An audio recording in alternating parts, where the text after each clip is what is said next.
How to balance a chemical equation? Consider a equation S8 plus O2 changing to SO2. सबसे पहले तो reactant और product identify कर लेते हैं. रिएक्टेंट में क्या है? सल्फर है, ऑक्सीजन है. प्रोडक्ट में क्या है? सल्फर डाइऑक्साइड है. अब केमिकल इक्वेशन बैलेंस क्यों करते हैं? Because of the law of conservation of mass. The weight of the atoms of various elements on the reactant side should be equal to the weight on the product side. तो reactant में जो atoms of different element का mass होगा, product में भी वही mass होना चाहिए, mass conserve होना चाहिए. So mass कैसे conserve रखेंगे? Mass conserve रहेगा जब number of atoms of a given element on the reactant side is same as the number of atoms of the given element on the product side. किसी भी element के number of atoms जो reactant side में है, product side में भी उस element के सेम नंबर ऑफ एटम्स होने चाहिए, तो ऑटोमेटिक मास कंजर्व हो जाएगा. First of all right the number of atoms of different types of elements present on the reactant side. तो इसमें क्या आ गया? सल्फर है. सल्फर के कितने एटम्स प्रेजेंट है? 8. ये जो सबस्क्रिप्ट है ये है सिंबल, सल्फर का सिंबल है. सिंबल के बाद जो नंबर लिखा रहता है एज अ सबस्क्रिप्ट, ये शो करता है number of atoms of sulphur. तो number of atoms of sulphur कितना है रिएक्टेंट साइड पे? 8. Number of atoms of oxygen कितना है? 2. प्रोडक्ट साइड पे number of atoms of sulphur कितना है? सल्फर के सिंबल के बाद there is no number written, means 1. सिर्फ सल्फर का सिंबल है, no number is present as subscript after sulphur. Sulphur के बाद there is no number present as a subscript, means number of atoms of sulphur कितना हो गया? 1. और oxygen के बाद क्या लिखा है? 2. तो number of atoms of oxygen कितना हो गया? 2. अब oxygen, number of atoms of oxygen reactant side में भी 2 है, प्रोडक्ट साइड में भी 2 है, तो ऑक्सीजन तो बैलेंस्ड है. सल्फर रिएक्टेंट साइड में 8 है, प्रोडक्ट साइड में 1 है, तो सल्फर बैलेंस्ड नहीं है. तो कैसे बैलेंस करेंगे? अगर इस 1 को 8 से मल्टीप्लाई कर देते हैं तो क्या हो जाएगा? ये भी हो जाएगा 8, तो सल्फर तो बैलेंस हो जाएगा. तो यहाँ इक्वेशन में कैसे मल्टीप्लाई करेंगे? तो इक्वेशन में अगर मल्टीप्लाई करना है तो जस्ट सिंबल के पहले, SO2 के सिंबल के पहले 8 लिख देंगे. Just before the symbol of SO2 right 8. तो जब ये 8 लिख देंगे तो ये 8 जो है ये सल्फर से भी मल्टीप्लाई हो रहा है, ये ऑक्सीजन से भी मल्टीप्लाई हो रहा है. तो जब सल्फर से मल्टीप्लाई हो रहा है तो सल्फर का तो नंबर ऑफ एटम्स हो गया 8, बट जब ये ऑक्सीजन से मल्टीप्लाई हो रहा है, ऑक्सीजन में तो पहले से ही 2 था, अब इसके साथ मल्टीप्लाई हो गया 8, तो ऑक्सीजन कितना हो गया? 16 हो गया. अब सल्फर तो बैलेंस हो गया but oxygen is not balanced. तो अब इस ऑक्सीजन को कैसे बैलेंस करेंगे? यहां पर अगर 2 को मल्टीप्लाई कर देंगे 8 से तो ये भी हो जाएगा 16, तो ऑक्सीजन भी बैलेंस हो जाएगा. तो सिंबल में बैलेंस करने के लिए ऑक्सीजन के पहले means just before O2 right 8. अब ये जो 8 लिख दिया तो this 8 gets multiplied by this 2, तो total oxygen atoms on the reactant side is also 2. तो अब number of sulphur atoms on the reactant side is 8, number of oxygen atoms on the reactant side is 16. Same number of sulfur atoms on the product side is also 8. Number of oxygen atoms on the product side is also 16. तो जो अब number of atoms of sulfur और oxygen reactant और product side में है वो same है, so उनका mass भी same है. जो भी mass sulfur का reactant side में है वही mass product side में है, जो भी mass oxygen का reactant side में है वही product side में है. तो this is the law of conservation of mass. So now the equation is balanced. Now try balancing another equation. Very simple equation, H2 plus O2 forming H2O. सबसे पहले तो elements identify कर लेते हैं, hydrogen oxygen, hydrogen oxygen. तो reactant side पे hydrogen के कितने एटम्स हैं? हाइड्रोजन के बाद लिखा है 2, मींस 2 एटम्स हैं. ऑक्सीजन के कितने एटम्स हैं? ऑक्सीजन के बाद भी लिखा है 2, तो 2 एटम्स है. प्रोडक्ट साइड में ये जो राइट हैंड साइड है इक्वेशन की वो है product side, left hand side जो है इक्वेशन की वो है रिएक्टेंट साइड। प्रोडक्ट साइड में हाइड्रोजन कितने हैं? 2, ऑक्सीजन 1। अब हाइड्रोजन तो बैलेंस्ड है, बैलेंस किसको करना है? ऑक्सीजन को। टू बैलेंस ऑक्सीजन क्या कर सकते हैं यहाँ पे, इसको अगर 2 से मल्टीप्लाई कर दें तो ऑक्सीजन विल बी बैलेंस्ड।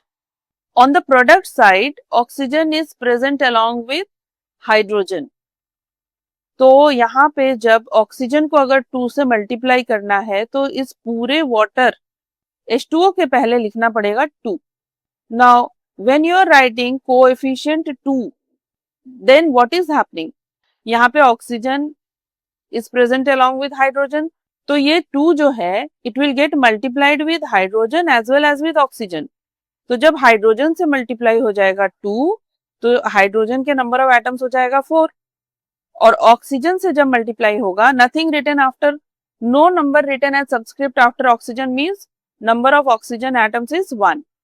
तो जब 2 मल्टीप्लाई होगा ऑक्सीजन से तो ये भी हो जाएगा 2। Now oxygen is balanced, oxygen balance हो गया but hydrogen is not balanced. Now how to balance hydrogen, अगर हाइड्रोजन के सिंबल के आगे अगर यहाँ पे कोएफिशिएंट लिख देते हैं 2 मल्टीप्लाई H2 बाई 2, तो ये क्या हो गया 2 इंटू 2 4। अब हाइड्रोजन भी हो गया 4, तो on both sides number of atoms of hydrogen and oxygen are now same and the equation is balanced. The number written in front of the symbol is called coefficient. The number written in front of hydrogen, number written in front of water, ये जो 2 लिखा है this is called coefficient. Next equation is calcium sulfate plus sodium nitrate forming calcium nitrate plus sodium sulphate. यहाँ पे जो metal है calcium sodium ये तो मेटल है। अब ये जो सल्फेट है इस सल्फेट में दिस इज सल्फेट एनायन और इसमें 2 तरह के एलिमेंट्स प्रेजेंट है, एक तो है सल्फर एक oxygen. So this kind of anions are called polyatomic anion. Means this anion is made up of 2 different types of elements. Similarly, sodium के साथ जो नाइट्रेट है this is also polyatomic anion. अब रिएक्टेंट और product दोनों side में ये polyatomic anion present है। तो जब दोनों साइड में पॉलीएटॉमिक एनायन प्रेजेंट होता है both on the reactant and product side, you can write it as calcium कितना है 1, तो you can write sulphate as a single entity, तो सल्फेट कितना है 1, sodium 1 and nitrate 1।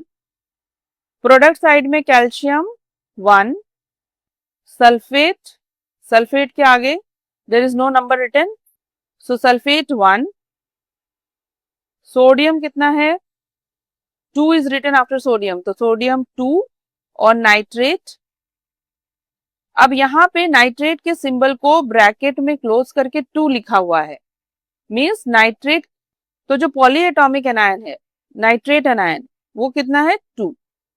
Now balance, calcium और sulphate तो बैलेंस्ड है as it can be seen, sodium और नाइट्रेट बैलेंस नहीं है। तो कैसे बैलेंस करेंगे, रिएक्टेंट साइड में सोडियम नाइट्रेट ये जो फॉर्मूला है इसको मल्टीप्लाई कर देते हैं 2 से, कोएफिशिएंट 2 लिख दिया, तो यहाँ पे सोडियम हो गया 2, नाइट्रेट भी हो गया 2।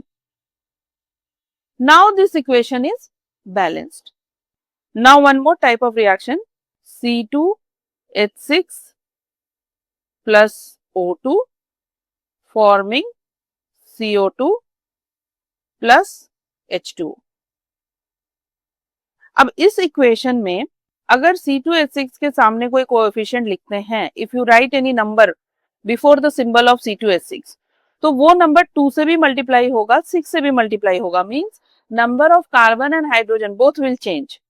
सिमिलरली CO2 और H2O के केस में भी अगर कोई भी नंबर CO2 के सामने लिखते हैं, any coefficient written before CO2, तो वो कार्बन से भी मल्टीप्लाई होगा, ऑक्सीजन से भी. So number of carbon and oxygen both will change. Number of atoms of carbon and oxygen both will change. Write any coefficient before the symbol of water. It will get multiplied by hydrogen as well as it will get multiplied by number of atoms of hydrogen as well as oxygen. तो number of atoms of hydrogen भी change होगा, number of atoms of oxygen भी change होगा. Only this oxygen, अगर इस oxygen के सामने कोई भी नंबर लिखते हैं as coefficient, then it will change the number of atoms of oxygen only. So first write the number of atoms of each element on the reactant and the product side. Carbon के कितने atoms हैं? 2, hydrogen के 6, oxygen 2. Product side में carbon 1, hydrogen 2, oxygen, carbon dioxide में कितने atoms हैं? Oxygen के 2, water में 1. तो 2 + 1 कितना हो गया? 3. Now since writing any coefficient before oxygen, यहां पे O2 के पहले कोई भी कोएफिशिएंट लिखेंगे, only the number of atoms of oxygen will change. So first balance carbon and hydrogen. Now to balance carbon, अगर इसको 2 से मल्टीप्लाई कर देते हैं तो number of atoms of carbon हो जाएगा 2. So multiply CO2 by 2. अब ये 2 कार्बन से भी मल्टीप्लाई हो रहा है, number of atoms of oxygen से भी मल्टीप्लाई हो रहा है. तो number of atoms of oxygen क्या हो गया यहाँ पे? 2 × 2 4. तो अब ये हो जाएगा 4 + 1. 4 from carbon dioxide and 1 from water. Now number of oxygen atoms is 5 on the product side. Now balance the number of hydrogen atoms. Carbon तो बैलेंस हो गया, अब हाइड्रोजन को बैलेंस करते हैं. इस 2 को अगर 3 से मल्टीप्लाई कर दे देन इट बिकम्स 6. अब इस सिंबल ऑफ वाटर को मल्टीप्लाई कर देते हैं 3 से. Now this 3 gets multiplied by number of atoms of hydrogen as well as the number of atoms of oxygen. तो number of atoms of hydrogen तो 6 हो गया प्रोडक्ट साइड में, but number of atoms of oxygen कितना हो जाएगा? Now number of atoms of oxygen on the product side is 4 from carbon dioxide and 3 from water. तो total कितना हो गया? 7. Now on the product side number of oxygen atoms is 7. तो अब number of oxygen atoms product side में है 7. तो reactant side में इस 2 को ऐसे कौन से नंबर से मल्टीप्लाई करे कि आंसर आए 7? तो जस्ट मल्टीप्लाई 2 by 7 by 2. तो 2 2 कैंसिल हो जाएगा, number of oxygen atom reactant side में भी हो जाएगा 7. So multiply the symbol of oxygen molecule by 7 by 2. Just write the coefficient 7 by 2 in front of oxygen. Now this equation shows that 1 mole of C2H6 requires 7 by 2 moles of oxygen for combustion. So this balanced equation shows how many moles of oxygen is required for the combustion of 1 mole of C2H6. Now if you want to convert this fraction into whole number, then just multiply this whole equation by, what is the denominator here? 2. So just multiply this whole equation by 2. 2 से multiply कर देंगे, then the balanced equation becomes 2C2H6 plus ये 7 by 2 multiplied by 2 क्या हो जाएगा? 7O2 and 2 × 2 4CO2 plus 3 × 2 is 6H2O. So this is the balanced equation.